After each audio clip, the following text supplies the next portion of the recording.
Hey gang, James here from thathalloweenbro, and today's project is the mysterious mermaid tank using this skeleton mermaid I had just kind of lying around along with a 10-gallon tank, something I've wanted to try and do for a while now.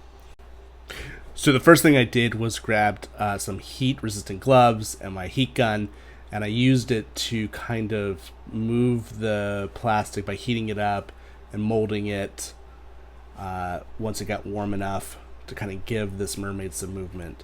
And then what you do is you dunk it in some cold water and it helps set it. You're going to want to do this a couple of times probably to get exactly the movement you're looking for, but it definitely makes a difference when it comes to the end product, and you'll see that.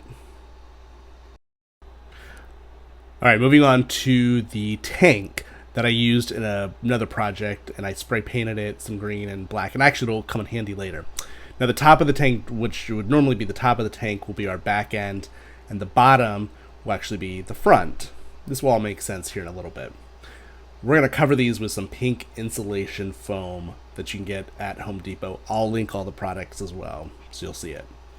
So what I have is 2x2 insulation foam, and what I want to do is I want to measure what will be the front, and then I want to measure 1 inch past it on each side. And there's a reason behind my madness for this. Alright, I've got my pink insulation foam measured out. You've got the front here, and then you've got the back on the right. So now we're going to cut it down. And the way I'm cutting it down is using a hot wire foam cutter. And this is a pretty basic one you can get off Amazon. Again, I will link it. And this is just going to help us cut it easily and give us a little bit more of a cleaner line. It's not perfect, but it's way better than a saw. So what I've done is I've cut out my back, my front, and then the 2 side pieces that will go on each side, and it will butt up against the front one. Okay, so what are these pink insulation foam boards for? These are going to look like driftwood, some old wood that will basically surround the tank. And this is the front piece we're going to cut a hole into.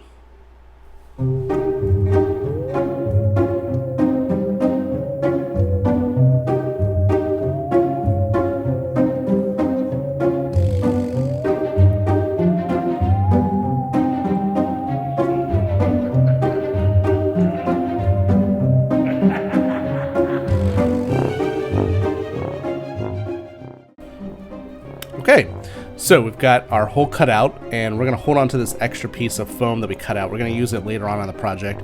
You'll see what we do with it. It's pretty cool. All right, next is to create some splinters and breaks in the wood using the same hot wire foam cutter. There's no real method to the madness here. Just go in there, do it. It's gonna look great. You're gonna do a great job, promise you. I went ahead and did it, and I was pretty pleased with the result here. It got some really great effects going on it, and I gave it a jagged top too to really kind of enhance the wood effect for this this front part. We're gonna do the same thing with the sides.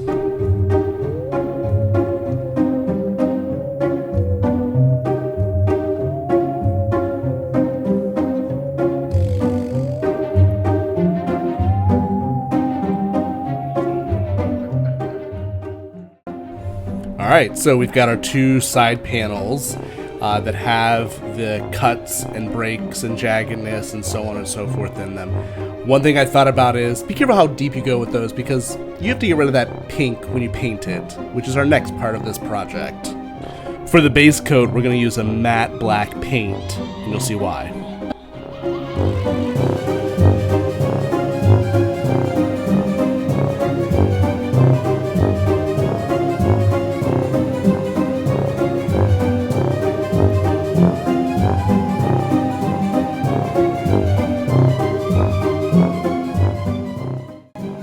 Alright, on the flip side of these panels, we're going to use this blue and green acrylic paint to help with the illusion of inside the tank.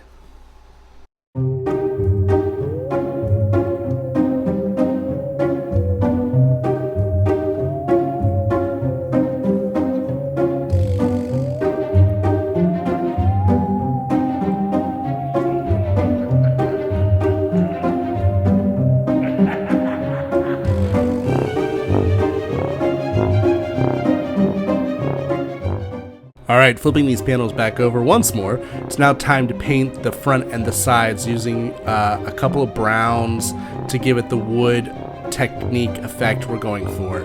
We're also using a darker tone as well.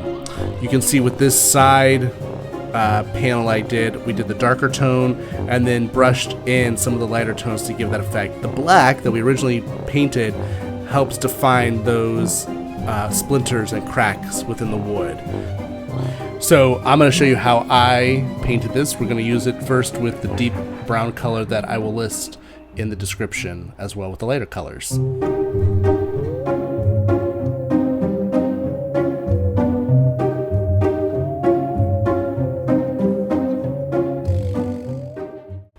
Alright, so with those first two lighter browns, we're going to kind of basically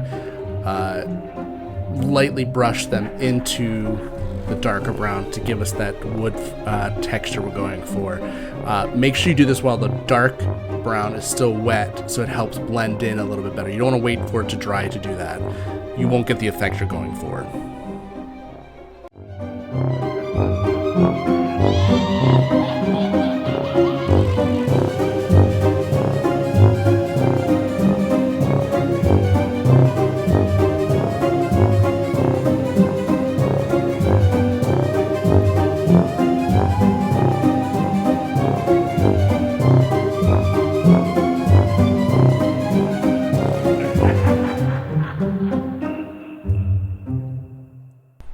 Alright, so off camera what I did was I went ahead and attached the panels using a foam board adhesive that goes into a caulking gun, similar to what you would use for like liquid nails, which you can also use. I just found that the foam board adhesive is a little bit more secure in using this insulation foam. It butts up nicely against the front panel like we talked about. I would let it cure for 24 hours once you attach it, so that way you get a firm grip to the tank. And the front panel jets up above the top of the tank, so that way we can put some decor behind it, and I spray paint at the top as well. Some final things we're going to use for this project are some gravel. I found some glow-in-the-dark gravel as well. A couple of plants from the aquarium section at the pet store. A couple of tap lights which we're going to install, which give us some color inside the tank, along with these jewelry making items I found at Michael's that we're going to use to give our skeleton a little bit more flair. Okay, so you remember that foam we cut out for the front, and I told you to save it.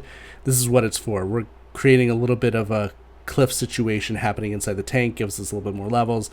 I also cut out a piece to put a bottom tap light in. Alright, our skeleton mermaid is attached with their flare, and now we're going to create some bubbles inside the tank using some hot glue. Hot tip is to not have it on the highest setting. Use the low temperature setting if your hot glue gun has it. If you have it on the high setting, it will eat through the foam and the paint, as I have learned.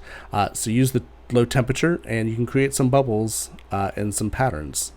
It makes it really have a nice effect to it. Alright, now we're going to attach the gravel after we attach the plants using some hot glue.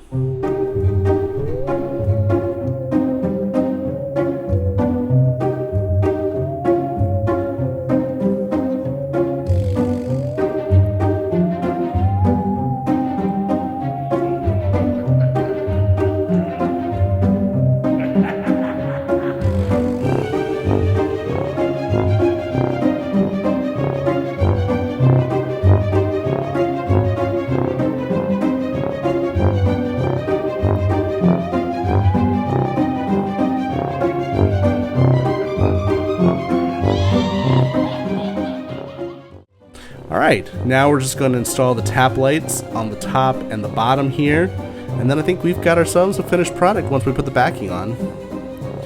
So the sun has set outside, but also for this project. And before we take one final look, I just wanted to thank you for hanging out with me, and hopefully this has inspired you to take on a project like this yourself, or just go out there and make something. Be sure to like and subscribe, and as always, stay pretty and Halloween on.